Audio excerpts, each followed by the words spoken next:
이번 주 토라 포션의 말씀은 창세기 44장에서 47장까지 말씀입니다. 하프타라 말씀은 에스겔 37장 말씀이고요. 브리타다샤 신약 말씀은 누가복음 24장 말씀입니다. 핵심 단어는 바이가시입니다. 단어입니다. 바이가시. 바이가시는 가까이 가서라는 의미이고요. 원형은 나가시입니다. 나가시. 가까이 당기다. 나가시는 가까이 당기다. 접근하다. 하나님께 가까이 나아가다. 앞으로 나아가다. 제공하다. 선물하다. 드려지다.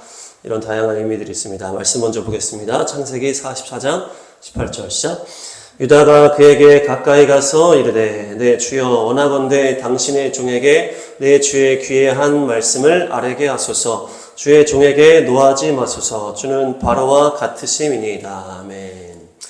요셉이 자기 형들에게 아직 정체를 밝히지 않고 베냐민만 두고 가라 라고 했을 때 형들의 반응을 보고 있는 이런 상황입니다. 이때 유다가 나서서 이야기를 하죠. 그때 요셉에게 유다가 가까이 가서 이르되, 여기서 가까이 가다가 바로 바이가시, 나가시 핵심 단어입니다. 요셉은 예수님과 연결이 된다. 유다는 유대인과 연결이 되기 때문에 종말의 상황에 유대인들이 예수님께 가까이 나아가는 사건과 연결이 되는 단어다라고 볼 수가 있습니다. 우리도 또한 이 시점이 어떤 시점입니까? 성탄절, 또 한우카, 또 연말 연시로 이어지는 시점에 이 바이가시가 있기 때문에 우리의 신앙이 연말 연시나 또 한우카 이 모든 것들이 더 주님께 가까이 나아가는 시점이 되잖아요. 그래서 그런 의미와 연결되는 단어다. 그래서 교회적으로 보니까 23년 이 바이가시 때 우리 은혜자매 가정과 함께 처음으로 영상 예배를 시작했더라고요.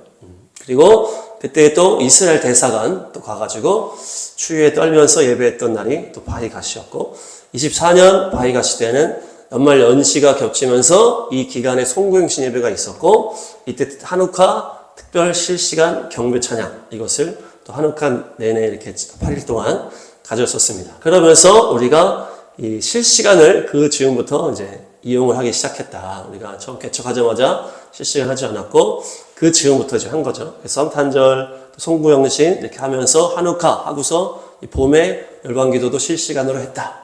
그래서 이 실시간으로 하는 걸 더 이렇게 가까이 나아간 건 아닌가 이렇게 볼 수도 있고요. 어쨌든 이 바이가시, 나가시는 뭡니까? 우리가 주님께 한 발짝 가까이 나아가는 것을 말하는 것이에요.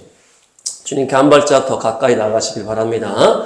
여기 이 순간에는 어떠한 사건이 생기는 것이에요. 주님께 가까이 나아가기 위해서 이 사건이 생기는 거예요.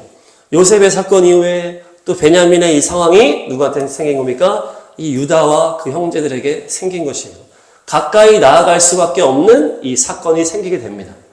우리가 주님께 가까이 나아가고 싶다. 우리가 마음으로는 먹고 의도적으로 믿음으로 나아가고 싶지만은 믿음에 가까이 나아간다는 것이 내 생각대로 쉽지 않다는 것이에요. 우리가 죄인이기 때문에 우리가 또한 육체적으로 또한 육적으로 자꾸 그렇게 내 영이 안 좋은 쪽으로 흘러가려고 하는 그 죄의 흐름이 있기 때문에 주님께 가까이 나아간다. 믿음이 더 깊어지고 주님의 또 품 안에 더 가까이 나아간다는 게 간단한 문제가 아니다. 그래서 주님께서 우리에게 뭘 주십니까? 고난을 주시는 거예요. 그래서 고난을 통해서 주님의 윤례를 깨닫고 주님을 경험하게 되는데 이 바이가시도 마찬가지죠. 유다가 요셉에게 가까이 갈 수밖에 없는 상황이 생기는 것이에요. 이 유다가 이 상황에서 자기가 희생할 수밖에 없는 그런 상황에서 자기가 희생을 하면서 가까이 나아가는 것입니다. 자기가 아버지 야곱을 설득하기 위해서 얘기를 했잖아요. 내가 책임을 지고 베냐민을 데려오겠다. 약속을 했잖아요. 그리고 그냥 문제없이 또 시몬이랑 베냐민 데리고 아버지한테 왔으면 참 좋겠지만은 갑자기 예상치 못한 문제가 생긴 것이에요. 우리가 대한 이야기를 알고 있지만은 이 갑자기 생긴 일이잖아요. 요셉이 이렇게 물론 계획을 세워서 이렇게 한 거겠지만은 이 유다 입장에서는 너무나 난데없는 문제가 발생한 것이에요. 우리 삶에도 마찬가지입니다. 이런 상황이 갑자기 생기는 것이에요. 내가 희생하지 않고서는 넘을 수 없는 산이 있어요. 그때 우리가 주님을 향한 사랑과 믿음과 희생으로 가까이 나아갈 때 주님 앞에 가까이 나아갈 수가 있다는 것입니다. 그냥 주님께 가까이 나아갈 수 있는 것이 아니다. 주님께서 이런 상황과 사건을 주실 때 나를 부인하고 나를 희생하고 가까이 나아가는 거예요. 지금 유다가 얘기하는 것처럼. 유다가 지금 내가 베냐민 대신에 남겠다라고 하잖아요. 우리가 결론을 알고 있지만은 이 유다에게는 절체절명의 상황이라는 거예요. 아직 요셉과 이 신분이 이제 드러나지 않았기 때문에 이게 내가 어린 동생 베냐민을 위해서 여기 애굽에 남을 수도 있는 거예요. 자기 가족도 있는데. 내가 여기 남아가지고 감옥에 갇힐 수도 있는 그런 상황에 이 유다가 가까이 나아갔다는 것이에요. 간단히 나아간 게 아니고 아무 다른 형제들도 말하지 못하는 그런 절체절명의 상황이었다. 시므온은 이미 잡혀 있었잖아요. 그리고 르우벤도 막 호언장담을 했잖아요. 내가 베냐민 못 데려오면 내 자녀를 죽이라. 막 이렇게 르우벤은 호언장담을 했지만 이 상황에서는 아무도 나서지 않았다는 것이에요. 다 당황해가지고 엎드려서 벌벌벌 떨고 있는 상황에 유다가 나선 거예요. 유다가 이 상황에서 가까이 나아갔다. 이 갑작스러운 이 엄청난 상황에 믿음으로 자기를 희생함으로 가까이 나아가는 것이에요. 그때 주님께 가까이 나아가는 그런 일들이 생긴다는 것입니다. 그러니까 유다의 역할을 보니까 이 유다가 이 유대인과 연결되는 이 유다가 중요한 역할을 계속 하는 거죠. 이 요셉을 팔게 한 것도 이 유다가 이렇게 한 거잖아요. 그러니까 그냥 막 비열해가지고 막 팔아버리자 이랬다기보다는 원래는 요셉을 다 죽이려고 그랬단 말이에요. 죽이려고 하는 요셉을 파는 걸로 바꾼 것도 유다라는 것이에요. 그러니까 유다는 어떤 침착한 이런 영향력을 행사한 것이 아닌가 이렇게 보여지는 거죠. 그래서 이것이 유대인과 연결되고 다윗의 계보, 예수와의 계보와 연결이 되는 것이에요. 이 유다가 태어날 때도 우리가 봤잖아요. 레아가 믿음의 정신을 차리는 시점이었다. 계속 야곱, 세상 남편 신경 쓰다가 이제는 여호와께 주님께 찬양하겠다. 여호와를 찬송하리로다. 이제는 여호와를 찬송하리로다. 이러면서 이름을 지은 이 인물이 바로 유다라는 거예요. 유다. 그러니까 이 유다가 태어날 때부터 이 레아가 믿음의 성령에 충만해가지고 이렇게 태어난다. 그러면서 이 유다는 유대인의 연결고리가 있다는 거예요. 그래서 뭡니까? 이 유대인의 이름 뭡니까? 찬송하리로다. 그러니까 이 장자민족 유대인은 이 사명이 뭐다? 여호와를 찬송하게 만드는 것이 이들의 사명이라는 것이에요. 그래서 이 모든 상황에 중요한 핵심 역할을 유다가 했던 것처럼 이 열방의 예수와를 모든 민족이 예수님을 찬양하게 만드는 그 일을 유대인, 장자 민족이 해야 되는 것이다. 그래서 이 유대인의 사명은 바로 그거라고 합니다. 모두가 예수와를 찬양하게 만들어야 된다. 이제는 여호와를 찬송하리로다. 그 모든 민족이 예수와를 찬양하게 만드는 것이 바로 이 유대인의 사명이요, 유다의 사명이었다. 그것이 또한 우리의 사명인 줄 믿습니다. 그래서 유다가 또 어떻게 합니까? 요셉을 팔게 하고 구원의 통로가 되고 이렇게 또 마지막에도 베냐민을 위해서 희생함으로 이 형제들을 살리고 베냐민도 살리고 요셉도 살리는 그런 통로가 되는 것이에요. 그것이 바로 유다와 유대인 또 우리의 사명인 것이에요. 다음 말씀 보겠습니다. 창세기 45장 4절 시작. 요셉이 형들에게 이르되 내게로 가까이 오소서. 그들이 가까이 가니 이르되 나는 당신들의 아우 요셉이니 당신들이 애굽의 판자라. 아멘. 다음에 이 바이가시가 어디에 나오는지 토라 포션을 쭉 살펴보니까 요셉이 형들에게 가까이 오십시오 이렇게 얘기하는 거예요. 가까이 오소서. 가까이 가니 이게 바이가시. 뭡니까? 예수님께서도 우리에게 너희가 가까이 오기를 원하시니 가까이 와 이렇게 얘기하는 거예요. 그러면서 뭐라 합니까? 나는 당신들의 아우 요셉입니다. 당신들이 애굽의 판자입니다. 이렇게 얘기하는 거예요. 당신들은 그 당시에 알지 못했지만은 내가 꾼 꿈처럼 똑같이 됐다. 난 그 당신들의 동생 요셉이다. 이것은 메시아와 연결이 되는 표현이고 당신들이 애굽에 나를 팔았다. 이렇게 얘기를 하잖아요. 이것도 어떻게 연결이 됩니까? 유대인이 이 이집트는 이방인 전체를 말하는 그 나라라고 했잖아요. 그래서 이방인에게 예수님을 팔아버린 것이에요. 그 당시 예수님의 재판을 감당했던 빌라도도 이방인이요. 로마 군병도 이방인인 것이에요. 그리고 십자가에 죽이라고 하면서 예수님이 아니고 다른 악당 바라바를 달라고 하면서 어떻게 했습니까? 그 유대인들이 이 자기들의 메시아 예수아를 팔아버렸다는 거예요. 이방인들에게 팔아버린 거예요. 제자 가룟 유다도 은삼십에 자기 스승을 팔아버렸고 대제사장과 모든 바리새인과 모든 유대인 무리들이 예수아를 자기들의 메시아 예수아를 이방인에게 팔아버렸다는 것이에요. 그래서 요셉이 나는 당신의 아우 요셉이요 당신들이 애굽의 판자다. 애굽의 판자다. 예수님은 메시아이신 유대인의 메시아이셨지만 유대인들이 이방인에게 버려버렸다는 거예요. 팔아버렸다는 것이죠. 그렇게 예수님은 이방인의 메시아가 되었다. 그러면서 우리의 구원자가 되시고 열방 이방인 모두에게 구원의 반석이 되셨는데 그것이 그 가치를 모르고 무시해버렸다. 요한복음 1장 보겠습니다. 요한복음 1장 10절 11절 시작. 그가 세상에 계셨으며 세상은 그로 말미암아 지은 바 되었으되 세상이 그를 알지 못하였고 자기 땅에 오매 자기 백성이 영접하지 아니하였으나. 아멘. 자기 땅에 오고 자기 백성에게 왔지만은 자기 백성이 영접하지 않았다. 마치 이 형들이 요셉을 알아보지 못하고 요셉을 그냥 팔아버려서 이방인에게 팔아버렸다는 것이 그것이. 애굽에 나를 팔아버렸던 형들.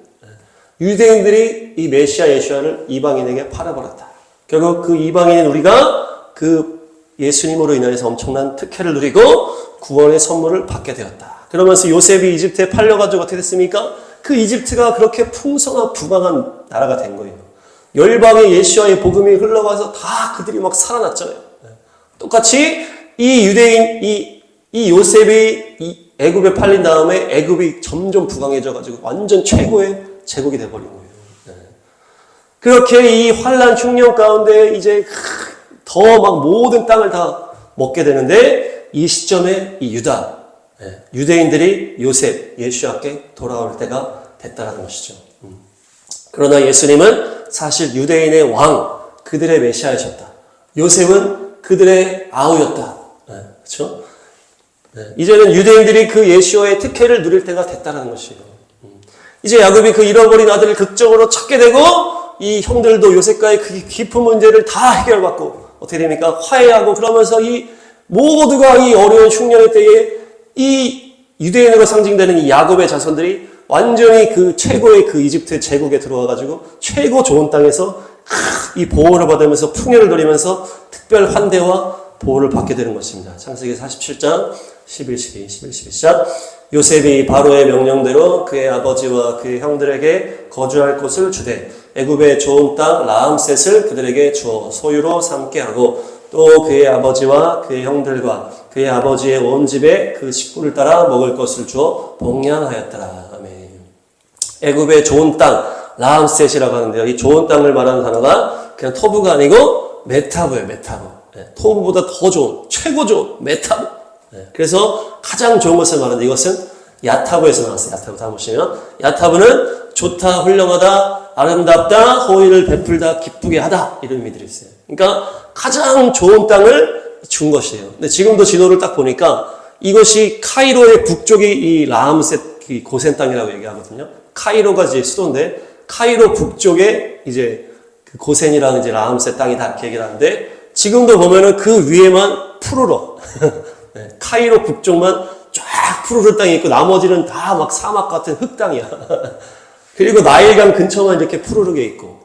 그래서 이 카이로가 수도인데 이 위쪽에 이제 고센 뭡니까 라암셋 땅인데 그 맨 그 항구 도시가 이제 알렉산드리아 이렇게 있고 그렇게 딱 있는 거예요. 그러니까 가장 좋은 땅인데 어떻게 가장 좋습니까? 막 풀이 가득한 땅이에요. 풀이. 그래서 가축들을 여기서 다 데려와가지고 가축들 풀을 먹일 수 있는 가장 좋은 땅을 줬다는 것이에요. 어떻습니까? 가장 좋은 땅을 줬다. 야곱과 그의 형제들에게 요셉이 자기의 그것들을 정체를 밝혀주면서 여기 와서 살을 하면서 가장 좋은 땅을 딱 준 거예요. 가장 그 흉년의 때에 가장 푸른 땅을 딱 준 거예요. 지금 이스라엘과 비슷한 거죠. 이 모든 최고의 제국들이 이스라엘을 막 보호하잖아요.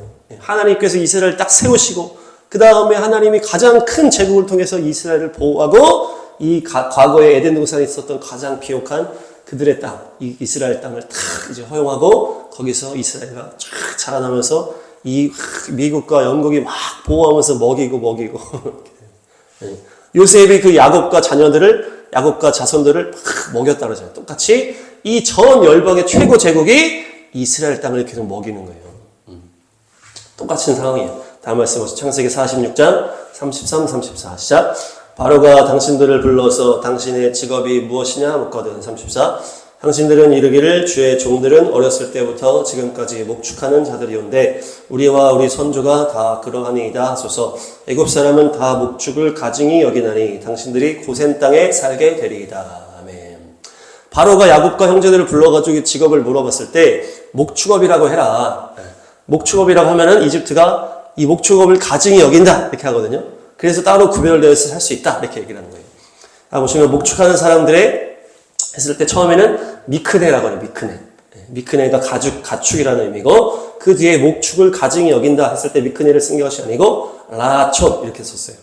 앞에는 미크네, 뒤에는 라하촌. 이 라하촌은 양과 염소 같은 그런 가축들에게 풀을 먹인다 이런 의미가 있어요. 라하가 풀을 먹인다 이런 의미가 있어요. 근데 이 라하 안에 풀을 먹이다 의미뿐만 아니고 사귀다, 친구가 되다, 돌보다 이런 의미가 있어요. 그러니까 그냥 음식만 먹이는 것이 아니고 함께 돌보면서 친구처럼 사귀고 막 이런 의미예요. 그러니까 이 당시에 가축을 키운다라고 했을 때 뭡니까? 양과 염소와 그냥 더불어서 그냥 사는 사람들을 말하는 거예요. 양을 그냥 완전히 그렇게 해가지고 멀리 이렇게 하는 것이 아니고 양과 염소와 거의 동고동락을 하면서 사는 사람이 바로 이 가축을 목축하는 사람들이다. 그 뒤에 보면 가증이라고 하는 것은 토에바인데요. 이 토에바는 혐오하다, 가증스럽게 여기다 이런 단어인데 이것이 어떤 직업적인 것보다는 뭐 때문에 그렇다? 냄새 때문에 그렇다는 거예요. 냄새. 토에바, 혐오, 가증. 냄새 때문에 지금 토가 나온다 이렇게 연결할 것처럼 이 가축을 키울 때 이 목축하는 사람들을 어떻게 키운다는 거예요? 완전히 이들과 동고동락하면서 붙어서 지내니까 이 가축의 냄새가 사람한테 밴되는 거예요. 그래서 이집트 사람들이 그것을 싫어한다는 거예요. 냄새가 나기 때문에 싫어한다. 그냥 막 목축하는 사람들이 뭐 완전히 직업 천대 이런 차원이 아니고 냄새 때문에 싫어하는 거예요. 깔끔 떠는 이집트 사람들이 싫어한다. 그래서 따로 구별되어서 살 수 있다 이렇게 연결이 된 거예요. 그것이 양과 염소의 냄새요 목축의 냄새 때문에 말하는 것이에요. 근데 그거 어떻게 연결이 됩니까? 이 양과 염소를 키운다는 것은 목양을 말하고 교회를 말한다. 그래서 이집트 사람들이 싫어하는 목축업, 이 냄새나는 사람들은 결국 뭡니까? 예수와의 향기를 내뿜는 양떼를 키우는 교회들과 연결이 된다. 내 양은 내 목자의 음성을 듣나니 이것은 바로 그리스도의 향기다. 이렇게 하잖아요. 그렇게 이방인들이 교회를 싫어한다. 죄인된 이방인들은 그 목양의 냄새, 이 냄새가 무슨 냄새랑 연결이 된다? 그 요셉이 입었던 채색옷과 연결이 되는 거잖아요. 형들이 요셉을 미워했던 원리랑 지금 같은 거예요. 거룩한 사람을 싫어한다는 거예요. 거룩한 사람.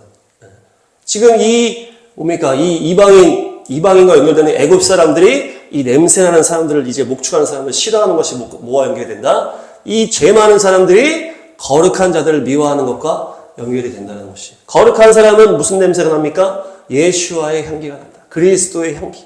거룩한 냄새가 나기 때문에 죄 많은 사람, 죄 짓는 사람, 이런 사람들이 싫어한다. 하나님의 자녀들은, 하나님의 양떼들은 어떤 사람이에요? 코람데오. 언제나 거룩함 속에서 살기 때문에 이 세상 사람, 죄 짓는 사람들이 싫어한다. 이렇게 연결이 되는 거예요. 그래서 이들이 구별되어서 그 푸르른 초장에서 살 수 있었다. 이렇게 연결이 되는 거예요. 애굽 사람들에게 자기의 직업을 얘기하고 이 냄새 때문에 이들이 가장 좋은 그 라암셋 고센 땅에 따로 구별돼서 거룩한 그 안에서 이렇게 살 수 있었다라는 것이에요. 그것이 바로 이 요셉의 옷이 거룩한 채색 옷이었기 때문에 이 야곱의 자녀들이 막 공격했잖아요. 그 옷이 이제 자녀들에게 이제 입혀지는 것이에요. 요셉이 입고 있었던 그 채색 옷이 뭡니까? 아버지와 연결돼서 거룩한 옷이라고 그랬잖아요. 죽음으로 가는 그 거룩한 사명의 옷이 지금 야곱과 그 아들들에게도 똑같이 입혀지면서 이들이 구별되어서 거룩한 냄새를 풍기는 그런 자들로 이제 고센 땅, 라암셋 땅에 딱 거주하게 된다. 그렇게 연결이 되는 것입니다. 그렇게 해서 우리가 주님의 그 채색옷, 이 주님의 그 그리스도의 향기, 이 세상에서는 싫어하는 이 거룩한 공동체의 향기, 그렇게 해서 우리가 오히려 구별됐을 때 누구한테 가까이 나간다? 우리 주님께 더 가까이 나아간다는 거예요. 세상에서 거룩하게 구별되어서 죄에서 구별될수록 주님께 가까이 나아가는 자들이 된다. 주님께 더 거룩하게 가까이 나아가시기 바랍니다. 우리 다시 하시자 신약 말씀 누가복음 24장 30, 31 시작. 그들과 함께 음식 잡수실 때에 떡을 가지사 축사하시고 떼어 그들에게 주시니 그들의 눈이 밝아져 그인 줄 알아보더니 예수는 그들에게 보이지 아니하시는지라. 아멘. 우리 다시 하시자 누가복음 24장 말씀인데 부활하신 다음에 예수님께서 떡을 나눠주면서 그 두 명의 엠마오로 가는 두 제자에게 처음에 아닌 척 하다가 나중에 떡을 줬을 때 이들이 눈이 밝아졌다는 얘기예요. 딱 그렇게 하니까 예수님이 보이지 아니했더라. 그러니까 부활하신 예수님께서 왔다 갔다 하시잖아요. 근데 이 여기서 어떤 표현이 나옵니까? 음식을 잡수실 때 떡을 축사하시고 나눠서 그들이 먹게 됐을 때 딱 눈이 떠졌다. 그래서 예수님이 부활하신 다음에 나는 영이 아니다. 이런 얘기를 계속 하시는 거예요. 다음 말씀 보시면 누가복음 24장 37에서 39 시작. 그들이 놀라고 무서워하여 그 보는 것을 영으로 생각하는지라. 38 예수께서 이르시되 어찌하여 두려워하며 어찌하여 마음에 의심이 일어나느냐. 39 내 손과 발을 보고 나인 줄 알라. 또 나를 만져보라. 영은 살과 뼈가 없으되 너희 보는 바와 같이 나는 있느니라. 아멘. 예수님이 부활하신 것을 아주 정확하게 드러내기 위해서 나는 영이 아니고 지금 나는 육체를 입은 상태야. 그렇게 하면서 얘기를 계속 하시거든요. 나는 영이 아니고 나는 살과 뼈가 있어. 먹을 것 좀 가져와봐. 먹고. 이렇게 하면서 먹을 거를 주게 하고. 이렇게 하는데 여기서 강조하는 게 내가 부활했다라는 것을 강조하기도 하지만 뭡니까? 이제 우리가 예수님으로 인하여서 거듭나서 부활의 생명을 가지고 살아갈 때 이 육적인 것과 함께 조화로운 삶을 살아야 된다. 이렇게 연결이 되는 것이에요. 떡을 축사하시고 그들에게 주사. 이 떡이 육적인 거란 말이에요. 이것을 축사하시고 그들에게 주사. 그들이 먹었을 때 눈이 밝아진 것이에요. 그리고 예수님이 부활하신 다음에도 나는 영으로만 있는 것이 아니고 살과 뼈가 있다. 그렇게 얘기하고 먹는 것을 가져와라. 이렇게 하죠.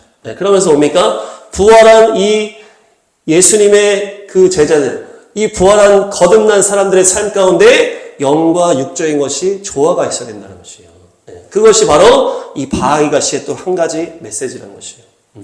우리가 주님께 가까이 나아가기 위해서는 영육이 조화로운 신앙이 있어야 된다. 영과 육의 조화가 필요하다는 것이. 이 육체라는 것을 우리가 그냥 무시하는 것이 아니다는 것이죠. 그래서 이 초대교회의 이단이 뭐였습니까? 영지주의라 그래가지고 이 육은 부정하다, 육은 악하다 이렇게 나누는 거예요. 영은 선하고 육은 악해. 완전히 이분법으로 나누는 것이에요. 그렇게 해서 불균형적인 이 신앙생활이 나타나게 되기 때문에 이것이 초반에 초대교회 영지주의가 이단으로 정제가 된 것인데 왜 그렇습니까? 이 초대교회는 어때요? 완전 성령 충만한 막 이러다 보니까 그 뜨거움에 그 성령 충만한 이런 게 막 강조가 되다 보니까 영으로만 너무 강조가 되는 거예요. 그러니까 이 육적인 것을 완전히 이 터부시하고 악하다고 아예 해버린 것이 이단으로 빠져나갈 정도로 그런 상황이었다는 거예요. 초반에 불이 넘칠 때 너무 영적인 것만 강조하는 것이에요. 육적인 것을 무시하고 이렇게 해버리니까 오히려 우리는 육을 입고 살고 있고 이 육적인 세상에서 살고 있는데 그것이 조화롭게 나가지 않는 것이에요. 오히려 불균형과 또 외식이 나타나게 되고 갑자기 악으로 치닫는 삶으로 나아가는 것이에요. 극단적인 이런 삶과 다툼과 불안정으로 나오게 된다는 것이에요. 우리 인간이 너무나 연약하고 죄인이기 때문에 이 조절이 잘 안 되는 거예요. 영의 기쁨을 누리니까 그냥 영으로만 막 하는 거예요. 그래서 그냥 육적인 건 다 팽개쳐버리고 이건 다 악하다 해버립니다. 이 현실에서 일상적인 것에서 어떤 이런 것들이 다 악으로 치부돼버리고 완전히 치우칠 수가 있다는 것이. 그렇게 되게 되면은 오히려 주님의 뜻과 멀어진다. 우리가 죄를 안 지으려고 계속 죄만 신경 쓰면 똑같이 죄에 매어버린다고 했잖아요. 우리가 공산주의를 멀리하자고 공산주의를 막 욕하다 보니까 오히려 우리 안에서 공산주의가 나오는 경향이 있을 수 있다는 것이에요. 그것을 미워하고 그것만 신경 쓰다 보니까 오히려 그 열매가 나한테 나타나는 것과 똑같은 원리예요. 돈을 멀리하자고 계속 하다 보니까 오히려 더 돈에 매이게 돼요. 오히려 주님의 은혜만을 추구할 때 그 죄악이 자연스럽게 떠나게 되는 것이라고 그랬잖아요. 이거를 안 하려고 한다고 되는 것이 아니에요. 주님의 은혜 안에, 기쁨 안에, 사랑 안에 머물 때 이 어둠이 다 자연스럽게 가는 것인데 우리가 분별하자고 시작하면서 이거 죄를 이겨야 된다. 죄 하다 보니까 내 힘이 자꾸 들어가고 그러다 보니까 자꾸 그 죄악과 누룩에 섞이게 되는 것이에요. 그래서 우리의 목적은 영의 사람이 되어야지 막 하는 건데 오히려 너무 이게 이분법으로 되면서 육을 멀리하다 보니까 이게 조화가 되지 못한다. 그래서 이런 말씀이 나오죠. 갈라디아서 3장 2, 3, 4. 갈라디아서 3장 2, 3, 4. 시작. 내가 너희에게서 다만 이것을 알려 하노니 너희가 성령을 받은 것이 율법의 행위로냐 혹은 듣고 믿음으로냐. 3절. 너희가 이같이 어리석으냐 성령으로 시작하였다가 이제는 육체로 마치겠느냐. 너희가 이같이 많은 괴로움을 헛되이 받았느냐. 과연 헛되냐. 성령으로 시작했다가 육체로 마친다. 이게 뭡니까? 이 영적인 것을 막 추구하다가 오히려 육적인 열매가 나온다는 거예요. 그렇게 경건의 훈련을 하면서 했는데 이것이 헛된 길로 가버린다는 것이에요. 왜 그렇습니까? 너무 이 육과 영의 조화를 이루지 못하고 완전히 육을 무시하면서 살다 보니까 이것이 온전하지 못한 영으로 결과가 난다. 오히려 육체로 마치게 되는 것이에요. 이단이 왜 그렇습니까? 모임에 그 교단, 이단에 막 충성하라고 하면서 가정을 다 망가뜨리잖아요. 그것이 이제 그런 것이라는 것이죠. 인간의 기본적인 삶을 다 무시해버리고 완전히 그렇게 하는 것이 아니고 그 안에서 온전함을 이루고 조화를 이루고 주님의 온전한 길로 나아가는 것이 주님의 뜻이라는 것이에요. 물론 우리가 인간이나 또 가정이나 우리가 다 어떤 그런 시기가 단계가 있다고 했잖아요. 나보다 자녀를 사랑한다든지 이렇게 가족에 매이면 안 되는 그런 시점이 있지만은 주님은 모든 것을 합력해서 결국에 다 회복시키기를 원하신다는 것이에요. 그래서 주님께서 우리에게 하나님의 아버지의 마음은 뭡니까? 우리 자녀들이 온전한 길로 나아가는 것이다. 그래서 바이가시 우리가 주님께 더 온전하게 나아가기 위해서는 이 육적인 거에 대해서 우리에게 주신 이유를 영으로 발견해서 재해석하는 것이죠. 재해석. 내 육체나 내 감정이나 내 성격이나 나의 이성과 나의 본능 이런 것들이 어떤 뭡니까? 나에게만 주신 이런 관계라든지 은사 같은 것이죠. 이것이 성령 안에서 재해석되는 것이 필요합니다. 그것이 온전한 길로 가는 것이에요. 그냥 무턱대고 무시하는 것이 아니라는 거죠. 이것은 우리에게 주신 하나님의 축복이다. 축복이다. 요셉도 그런 과정과 고난 이후에 어떻게 됐습니까? 결국 모든 것이 다 회복됐잖아요. 이 토라포스 바이가시의 그 핵심이 다 전부 다 회복이 되거든요. 이 동생 또 유다와 이 요셉 또한 형들과 이 관계가 회복이 되고 요셉과 또 야곱이 다시 만나고 가정이 다 회복이 되고 또 열방 가운데 그 구원의 역사 일어나고 이렇게 또 유대인들이 또 그 안에 들어와서 또 회복이 되고 결국에는 구원받고 온전해지는 결과가 나타나는 것이에요. 어떤 영적인 훈련과 그런 과정이 필요하지만은 그 이후에는 하나님께서 온전한 길로 모든 것을 완전케 하시기 위해서 성령 안에서 재해석이 필요하다는 것이에요. 그렇게 해야 우리가 뒤틀린 모든 것을 온전하게 할 수 있다. 그렇기 때문에 내가 가지고 있는 육적인 이런 상황들도 아주 중요하다는 것을 인식을 해야 되는 것이에요. 내가 느끼는 감정이라든지 내가 가지고 있는 성격이라든지 나의 이런 상황들이라든지 나의 은사라든지 이런 것들이 성령 안에서 재해석돼야 된다. 그래야만 이 성령께서 이 모든 것을 온전하게 다시 사용하실 수 있다는 것이에요. 그전에 우리가 내가 핸들링 하려고 하니까 이게 안 되잖아요. 그러니까 이것은 안 좋은 거구나. 이 감정이라는 것이라든지 어떤 육적인 이런 것들이 내가 핸들링 하려니까 안 되니까 마귀가 자꾸 우리를 그것으로 자꾸 넘어뜨리니까 이거는 안 좋은 거야. 자꾸 이렇게 생각하는 거예요. 그러나 나의 감정과 나의 성격과 나의 어떤 육적인 조건이라든지 이런 것들이 완전히 성령님의 손에 들려지게 되면 이것이 온전한 선한 것으로 바꾼다. 의의 무기로 바뀐다는 것이에요. 나의 성격적인 것, 나의 감정적인 모든 것들도 선한 도구가 된다는 것이. 그래서 온전한 그 주님의 그 스펙트럼 안에 들어가면서 우리의 그릇이 커지는 것이 그것이. 육적인 상황일 때는 내가 막 하려고 할 때는 이것이 오히려 나쁜 것이었지만은 성령 안에서 이것이 자유 안에서 온전하게 회복됐을 때는 이 그릇이 완전히 커지는 것입니다. 그것이 주님께 가까이 나아가는 과정이다. 과정. 다음 말씀 보시면 창세기 45장 5절, 7절, 8절 시작. 당신들이 나를 이곳에 팔았다고 해서 근심하지 마소서, 한탄하지 마소서. 하나님이 생명을 구원하시려고 나를 당신들보다 먼저 보내셨나이다. 7절. 하나님이 큰 구원으로 당신들의 생명을 보존하고 당신들의 후손을 세상에 두시려고 나를 당신들보다 먼저 보내셨나니. 8절. 그런즉 나를 이리로 보낸 이는 당신들이 아니요 하나님이시라. 하나님이 나를 바로에게 아버지로 삼으시고 그 온 집의 주로 삼으시며 애굽 온 땅의 통치자로 삼으셨나이다. 아멘. 나의 이 모든 상황은 하나님께서 하신 일입니다. 그러니까 근심하거나 한탄하지 마소서. 다 구원을 위한 큰 그림이었습니다. 모든 구원을, 열방을 구원하기 위한 하나님의 큰 뜻이 있었습니다. 이거죠. 이것이 바로 우리가 계속 얘기하는 이 유대인의 때, 이방인의 때, 마지막 때 이 구원의 경륜이라는 것이에요. 그래서 그 유대인의 그 꺾이지 않는 뭡니까? 꺾이지 않는 그 고집. 처음에는 이것이 성령 안에서 해석이 안 될 때는 이 고집으로 인하여서 내가 교만해지고 내가 우상숭배 이렇게 넘어져가지고 이렇게 해가지고 했지만은 이 전체 그림을 쫙 보니까 어떻습니까? 이 유대인의 이 고집스러운 이것들도 하나님 안에서 온전하게 어떻게 되면 사용이 됐다는 것이에요. 구원의 경륜 안에서 이 하나님께서 이것을 선하게 바꾸셨다는 것이에요. 이 유대인들이, 이 이스라엘 백성들이 고집을 부려서 십자가를 완성하고 이 이방인의 때를 돌파하기 위함까지도 주님께서 다 계획하시고 염두에 두셨다는 것이에요. 그렇게 해서 이 고집센 민족이 되게 하셨다는 것입니다. 그렇게 되면 어떻습니까? 이 유대인들의 이 고집 부리는 이 성격들이 오히려 선하게 사용됐다는 것이에요. 그러니까 우리의 개인적인 성격이 있고 어떤 내가 너무 화를 잘 낸다든지 내가 왜 고집을 부릴까 내가 왜 교만할까 이런 어떤 우리의 성격들이나 이런 것들이 있다. 지금의 나한테 마음에 안 들 수 있겠지만은 이렇게 만드신 분도 하나님이시다. 내가 생각할 때는 안 좋은 이 성격도 하나님이 주신 것이라는 것이에요. 하나님은 온전하게 사용하시고 선하게 사용하신다는 것이에요. 나의 성품이 특별함이 있다는 것이에요. 아, 하나님의 구원은 놀랍구나 이렇게 되는 것입니다. 결과가 다 지나고 나니까 이 모든 이 요셉과 형들의 이 관계들도 결국에는 하나님 안에서 완전하게 회복이 되잖아요. 그렇기 때문에 이렇게 이 하나님의 크신 구원과 역사가 나타나는구나 하면서 주님의 구원을 찬양하게 되는 것입니다. 성격이 불같았던 이 박해자 사울이 어떻습니까? 사도 바울이 되면서 이렇게 했는데 우리가 사도 바울이 이제 뭡니까? 그 박해자 사울에서 사도 바울이 되면서 완전 성격이 다 죽었겠구나 이렇게 생각하지만은 그게 아니에요. 사도 바울은 그냥 계속 불같이 그 성격으로 한 거예요. 방향이 바뀌었다.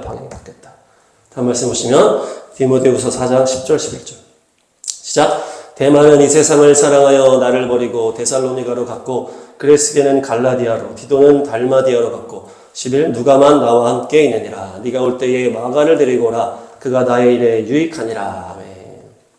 이게 지금 사도 바울이 거의 이제 마무리하기 전에 이제 상황인데 대만은 이 세상을 사랑해서 나를 버렸다. 데살로니가로 갔고 그레스게도 다 갔고 디도도 갔고 누가만 나와 함께 있다. 누가만 나와 함께 있는 거예요. 누가가 이 의사잖아요, 의사. 어떤 의사이기 때문에 이제 이 사람도 이 바울의 이런 성격과 비슷할 수도 있어요. 그러면서 다 주변에 지금 사람이 없는 거예요. 그러니까 사도 바울이 끝까지 철저한 어떤 그런 게 있었다는 것이죠. 그냥 성품이 막 품고 막 이런 차원이 아니라 이 마지막 순간까지도 철저한 어떤 강한 이 성격이 있었다는 것이에요.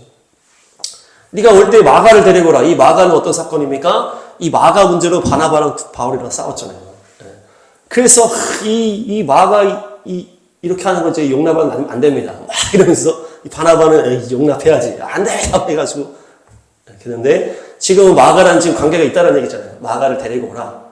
이것이 어떤 사도 바울이 성격이 좋아지고 뭐 그런 것들이 없어지고 이랬다는 것이 아니고 이 마가는 원래 이런 좋은 성격이라는 것이에요. 누구나 잘 지내는 성격. 그러니까 이후에 사도 바울이랑도 이 관계가 유지가 되고 있다는 것이에요. 마가를 데리고 오라. 이것이 사도 바울이 성격이 죽었다는 것이 아니에요. 그러니까 뭡니까? 이 사도 바울이 주님 만나서 성격이 좋아졌겠지. 이건 우리 생각이라는 것이에요. 하나님이 사도 바울의 그 강한 성격을 사용하셨다는 것이에요. 그 사람만의 특별한 성격이 있고 그 사람만의 특별한 은사가 있다는 것이에요. 그것을 우리가 하나님의 놀라운 경륜 안에서 우리가 받아들이는 것이 필요하다. 그래서 성령 안에서 나의 육적인 상황들을 재해석해서 하나님이 이것을 사용하실 것이라고 믿음으로 이것을 바라보는 것이죠. 계속 우리가 육적인 상황에 매여가지고 이것은 이제 죄악이야. 계속 이렇게 하면은 이것이 오히려 계속 죄악의 통로가 된다. 그것을 계속 마귀가 이용한다는 것이에요. 예수님께서 보여주신 것이 무엇입니까? 안식일을 지키는 것으로 서로 돌던지는 이 사회에서 안식일이 사람을 위해 있는 것이다. 그 사람을 고쳐주시고 사람이 쉬고 사람의 영이 회복되는 것이 하나님의 뜻이다. 이것을 알려주시면서 너희가 본질을 놓치고 서로 죽이려고만 하고 있구나. 그러면서 죄인들을 가까이 하시고 세리 청년들을 가까이 하시고 실질적인 것으로 챙겨주시고 육적인 어떤 인간적인 위로를 해주시면서 구체적인 사역들을 하셨다는 것이에요. 그러니까 온전한 모습으로 사랑 안에서 율법을 완성하는 것이 무엇인지를 예수님께서 몸소 보여주셨다는 것이에요. 근데 그것이 이제 부딪히기 때문에 이 바리새인들과 싸움이 나고 이렇게 됐던 거죠. 마태복음 11장 보겠습니다. 11장 17, 18, 19 시작. 이르되 우리가 너희를 향하여 피를 불어도 너희가 춤추지 않고 우리가 슬피 울어도 너희가 가슴을 치지 아니하였다 함과 같도다. 18절. 요한이 와서 먹지도 않고 마시지도 아니하며 그들이 말하기를 귀신이 들렸다 하더니 19 인자는 와서 먹고 마심에 말하기를 보라 먹기를 탐하고 포도주를 즐기는 사람이요 세리와 죄인의 친구로다 하니 지혜는 그 행한 일로 인하여 옳다함을 얻느니라. 아멘. 지금 바리새인의 상황이 어떤 상황이라는 거예요? 이 피리를 불어도 춤추지 않고 슬피 울어도 가슴을 치지 않는구나. 이들의 어떤 이런 것들이 완전히 메말라 버렸다는 것을 얘기하는 것이에요.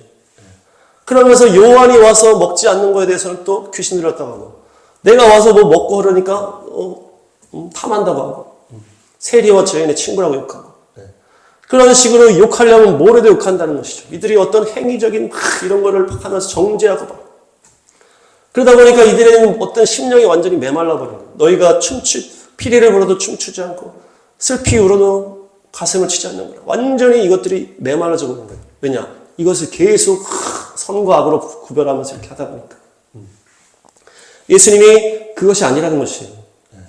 그 행한 일로 인하여 옳다함을 얻느니라. 주님의 그 실제적인 구체적인 사랑으로 주님께서 실제적인 사랑으로 그 율법을 완성하셨다는 것이에요. 어떤 정죄하고 미워하고 이런 차원이 아니고 사랑 안에서 실질적인 구체적인 그런 열매가 있었다는 것입니다. 우리의 이 육체가 없이는 영이 있을 수 없다는 것이에요. 주님께서 영을 담은 그릇을 우리에게 이 육체 안에 주셨다는 것이에요. 부활하신 다음에 예수님이 내가 지금 육체로 부활한 거야. 이렇게 얘기하시잖아요. 만져봐요, 토마요. 그러니까 이 부활하신 영이 육체 안에 같이 있다는 것이 우리도. 그렇기 때문에 이 육을 우리가 완전히 악하게 하고 터부시하는 것이 아니고 성령 안에서 재해석이 되고 주님께 온전하게 맡김으로. 그래서 우리가 이 온전한 조화로운 그 신앙생활을 이루어갈 수 있다는 것이에요. 그랬을 때 바이가시 주님 앞에 가까이 가는 줄로 믿습니다. 정리하겠습니다. 바이가시는 가까이 가서라는 의미인데요. 예수님께 가까이 나아가는 것이다. 유다가 베냐민 문제로 인하여서 요셉에게 가까이 나아간다. 이것은 뭡니까? 이 베냐민을 데리고 가기 위해서 자기가 약속을 했고 그냥 잘 왔으면 좋겠지만은 이 갑자기 무슨 상황이 생겼다. 그래서 가까이 나아갈 수밖에 없는 상황을 주님이 우리에게 주시는 것입니다. 그때 우리가 희생을 각오하고 믿음으로 가까이 나아갈 때 주님 앞에 예수님 앞에 가까이 나아가게 됩니다. 유다가 가까이 나가서 내가 결단을 하고 이 요셉한테 가까이 나가서 결국 요셉과 관계가 회복됐던 것처럼 유대인들이 예수님께 나아가는 것과 연결이 된다고 했잖아요. 그렇게 유다는 이름처럼 유대인의 사명을 말하고 모든 열방이 여호와를 예수와를 찬송하게 만드는 것이 유다의 사명이요 유대인들의 장자민족의 사명이요 우리의 사명인 줄로 믿습니다. 그래서 이 요셉도 형제들에게 가까이 오라 했다 그러면서 형제들이 나를 이집트에 팔았다 이렇게 표현하거든요. 그것이 바로 유대인들이 자기의 메시아를 알아보지 못하고 이방인들에게 팔아버렸다는 것이에요. 이방인들에게 버려버렸다. 그래서 이방인들이 그 메시아 요셉으로 인하여서 예수아로 인하여서 풍성한 축복을 누리고 구원의 반석에서 기쁨을 누리다가 이제 마지막 흉년의 때에는 이 야곱의 자손들 유다와 그 형제들이 와서 요셉의 특별한 보호 속으로 탁 들어가는 것이 그것이 바로 이 마지막 때 이스라엘 나라가 회복이 되고 그 최고의 제국 아래서 가장 좋은 땅 라암세스 풀이 가득한 그 땅에서 구별되어서 이 야곱의 자녀들이 모여가지고 그곳에서 그 삶을 살았던 것처럼 이스라엘도 가장 좋은 이 에덴 동산에 있던 땅에 나라가 세워지고 이 특별한 제국들의 미국과 영국의 이런 제국들의 보호를 받으면서 지금 이스라엘이 성장하고 있다는 것입니다. 그 직업을 말할 때 가축을 치는 자라고 했을 때 그들이 완전히 그 양과 염소와 하나가 되었기 때문에 그 냄새 때문에 그 이집트 사람들이 싫어한다. 그래서 그 거룩한 냄새가 바로 그리스도의 향기다. 교회 안에서 거룩을 위해서 그 나오는 그 향기이기 때문에 죄인된 애굽 사람들은 그 향기를 싫어한다는 것이죠.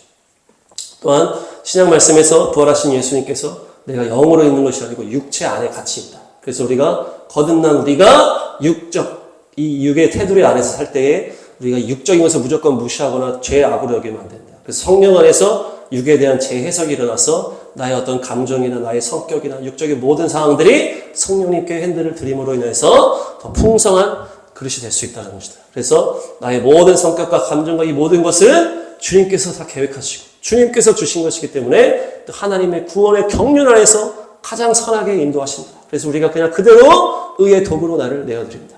사도 바울도 불같은 성격이 없어졌다는 것이 아니고 주님 안에서 방향이 바뀌어지고 거룩한 하나님의 도구가 됐다는 것이다. 그래서 우리가 나에게 주어진 하나님의 이 맡겨주신 이 모든 상황들, 나의 감정이라든지 나의 성격이라든지 나의 모든 상황들이 주님 앞에서 다 드려짐으로 말미암아 이 육적인 그릇을 그대로 중요하게 여기면서 그렇게 했을 때에 예수님이 사랑으로 이 율법을 완성한 것처럼 우리도 주님 앞에 더 가까이 나아가서 귀한 열매를 맺는 귀한 은혜가 있을 줄로 믿습니다.